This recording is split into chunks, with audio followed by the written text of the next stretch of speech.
आज की ताज़ा खबर। अब आप हमारी कहानियाँ लाइव सुन सकते हो booksthatspeak.com/events इस पेज पर आने वाले सेशंस के लिए रजिस्टर करिए। बुक्स दैट स्पीक में आप सभी का स्वागत है। जादव दुनिया का सबसे बेहतरीन काम करते हैं। वे जंगल पैदा करते हैं। कैसे? ये कहानी सुनते हैं और जानते हैं। बच्चों, आज की ये कहानी रियल लाइफ हीरो जादव मुलाई पायेंग अंकल की है, जो असम के माजुली गांव में रहते हैं। तो ये कहानी आप ज़रूर सुनिएगा। कहानी का शीर्षक है जादव का जंगल। Original story Jadav and the tree place by Pratham books. कहानी लिखी है विनायक वर्मा। बहुत सुंदर चित्र बनाए हैं उन्होंने ही, विनायक वर्मा। हिंदी में अनुवाद मधु बी जोशी। कहानी का वाचन असावरी दोषी। ये है जादव। जादव को पेड़ लगाने का जुनून है। इन्हें कई पेड़ों वाली जगहें अच्छी लगती है क्योंकि वो जिंदगी से भरपूर होती है। पेड़ पौधों और जानवरों को देख इन्हें खुशी मिलती है। बिना पेड़ों वाली जगहें देख जादव बहुत उदास हो जाते हैं क्योंकि वहाँ सब कुछ बेजान होता है। बरसों पहले जादव ब्रह्मपुत्र महानदी के किनारे किनारे कहीं जा रहे थे कि वो एक बेजान बिना पेड़ों वाली जगह जा पहुँचे। वो जगह बिल्कुल सूखी और गर्म थी। वहाँ की रेत भुरभुरी थी और उस पर धारियाँ सी नजर आ रही थी।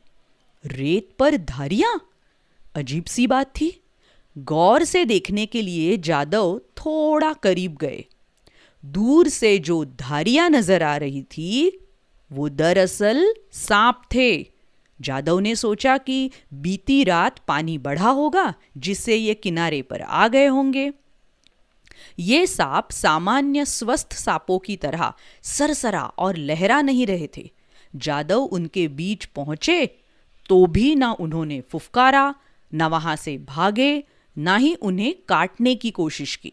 वो तो बस रस्सियों की तरह थके हारे अलसाए से पड़े रहे। बेचारे सांप गर्मी से बेहाल है। काश इन्हें यहाँ थोड़ी सी छाया मिल जाती। काश इस उजाड़ जगह पर कुछ पेड़ होते। जादव से सांपों को इस तरह धूप में झुलस कर मरते नहीं देखा जा रहा था। ये नज़ारा देखकर वो इतने दुखी हुए कि वो बैठकर रोने लगे। लेकिन जल्दी ही उनकी बुद्धि काम करने लगी। अब और रोना नहीं है, अब से सिर्फ कोशिश करनी है। वो तेजी से अपने गांव की ओर दौड़े और वहां पहुंचकर बांस के अखुए एक थैले में ठूस ठूस कर भरने लगे। दूसरे पेड़ पौधे गर्म रेत में नहीं पनप पाएंगे, लेकिन बांस लग जाएगा। बांस यानी के बाम्बू। बांस बहुत कुछ सह सकता है। बांस के अखुए लेकर जादव उस बंजर रेतीली जगह पर पहुंचे और उन्हें जगह जगह रोपने लगे। गर्म मौसम में ये बहुत कठिन काम था और उन्हें इसमें कई बरस लग गए। एक साल महानद सूख कर एक पतली सी धारा भर रह जाता तो दूसरे साल उसमें बाढ़ आ जाती। कभी उसके सैलाब में काफी सारी रेत बहकर आ जाती तो कभी उसकी धारा में तमाम रेत बह जाती। जोरदार बारिश के दिन आए और चले गए, लेकिन जादव ने बांस की रोपाई जारी रखी। समय आने पर बांस के अखुओं में से जड़ें फूटी और बांस के झुरमुट पनपने लगे। बांसों के बढ़ने के साथ रेत पर छाया रहने लगी और इस छाया में कीड़े मकोड़े पनपने लगे। कीड़े मकोड़े जमीन के अंदर घुसकर अपनी सुरंगें बनाने लगे। सुरंगें यानी कि टनल। बांस के साए में जमीन का हुलिया बदलने लगा। भुरभुरी सफेद रेत की जगह अब भूरी मिट्टी जमने लगी। बेजान रेत जड़ों में जान फूंकने वाली मिट्टी में बदल गई। अब जादव को कोई गम नहीं था, लेकिन वो पूरी तरह खुश भी नहीं थे। उन्होंने अपने बांस के झुरमुट में नजर दौड़ाई और सोचने लगे, बिना पेड़ों वाली जगह से कुछ पेड़ों वाली जगह बेहतर है, लेकिन कितना अच्छा हो अगर ये कई पेड़ों वाली जगह बन सके। ये बात सोचकर ही वो रोमांचित हो उठे। जादव अपने गांव लौटे और वहां पहुंचकर तरह तरह के पेड़ पौधों के बीज और पौध इकट्ठे करने लगे। उन्होंने वालकोल, अर्जुन, एजार, गुलमोहर, कोरई, मोज और हिमोलू के पौध और बीजों से 3 बड़े बड़े थैले भर लिए। अब हमारी जगह बंजर नहीं है, वहां कम से कम कुछ हरियाली है और वहां सूखी रेत नहीं, भूरी मिट्टी है।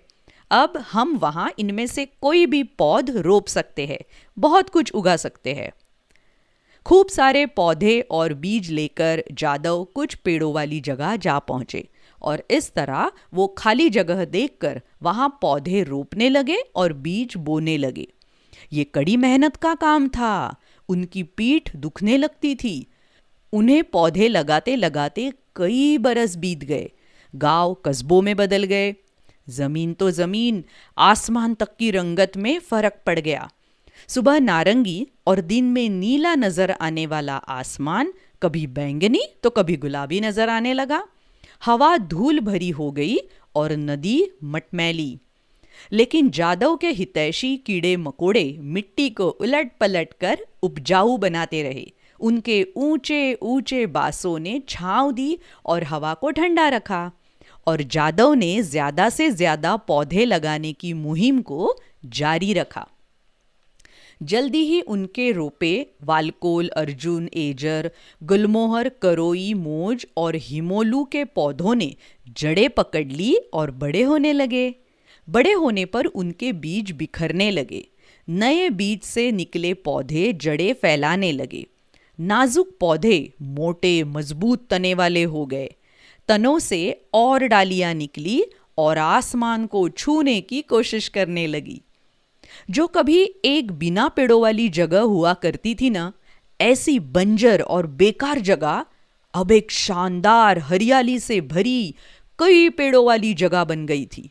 अब यहाँ हरे भरे पेड़ लहलहा रहे थे। लेकिन जहाँ बहुत सारे पेड़ हो वहाँ पेड़ों पर रहने वाले जीव जंतु ना हो, ऐसा कैसे हो सकता था? एक जीव से शुरू हुआ ये सिलसिला आगे बढ़ता चला गया। सबसे पहले पक्षी आए, कोई पास से तो कोई दूर से। तमाम सारे पक्षी जादव के लगाए पेड़ों में घोंसले बनाने के लिए आ गए। इनमें गिद्ध भी थे और हवासील भी, सारस भी थे और बत्तखें भी।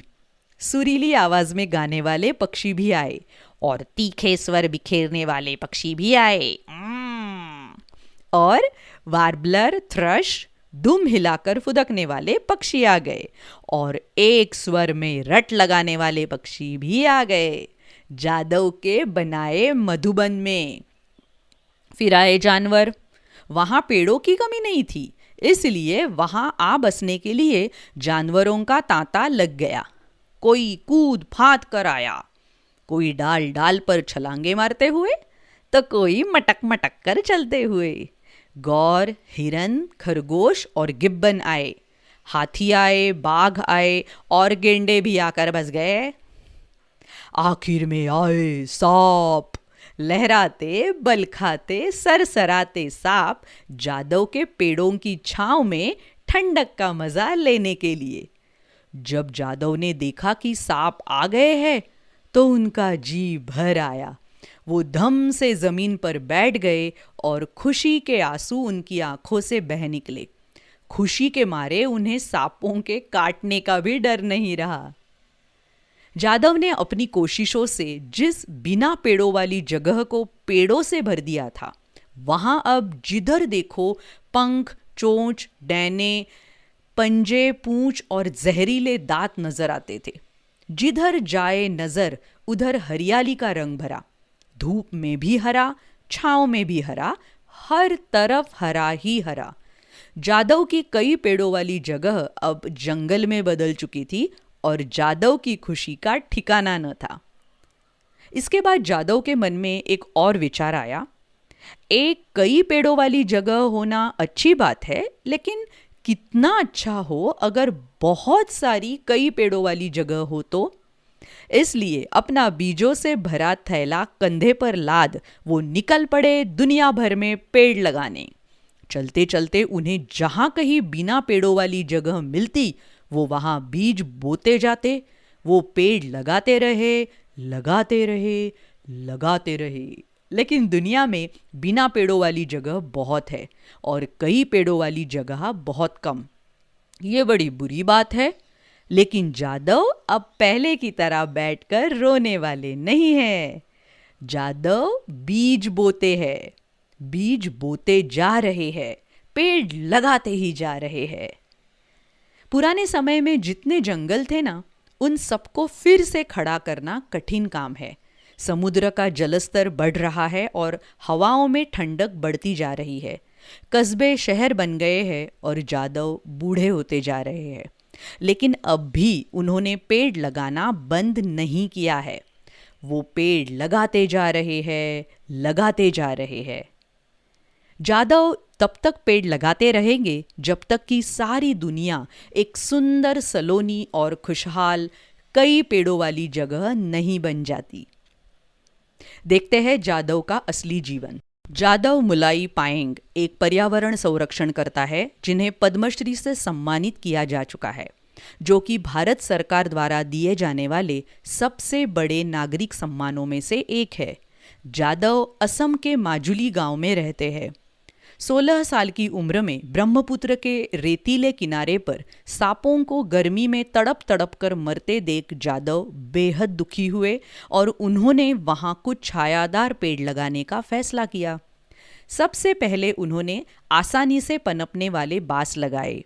बड़ी मेहनत से एक एक करके लगातार पेड़ लगाते लगाते उन्होंने पूरा जंगल ही खड़ा कर दिया। ये बात है 1979 की, यानी कि 1979। अगले 3 दशकों में जादव ने पेड़ लगा लगा कर बंजर जमीन की सूरत और सीरत बदल डाली। नदी की धारा में 550 हेक्टेयर का रेतीला टापू अब घने जंगल में बदल चुका है, जिसमें किस्म किस्म के पेड़ पौधे और जीव जंतु पाए जाते हैं। इनमें हाथी, बाघ, कपी, हिरन और कई किस्म के स्थानीय और प्रवासी पक्षी शामिल है। जादव ने हर रोज खुद जाकर अपने जंगल की देखरेख का सिलसिला जारी रखा है। आज भी उन्हें जहां कहीं थोड़ी सी खाली जगह दिखाई देती है, वो वहां पेड़ पौधे लगा देते हैं। तो कैसी लगी आपको ये जादव काका की कहानी? हम सब भी उनसे इंस्पायर हो सकते हैं ना? तो और ऐसी बहुत सारी कहानियां सुनने के लिए बुक्स दैट स्पीक इस चैनल पर ज़रूर आइएगा, यूट्यूब पर और अलग अलग पॉडकास्टिंग चैनल्स पर। Website www.booksthatspeak.com। मिलते हैं अगली कहानी में। बाय बाय, शुक्रिया।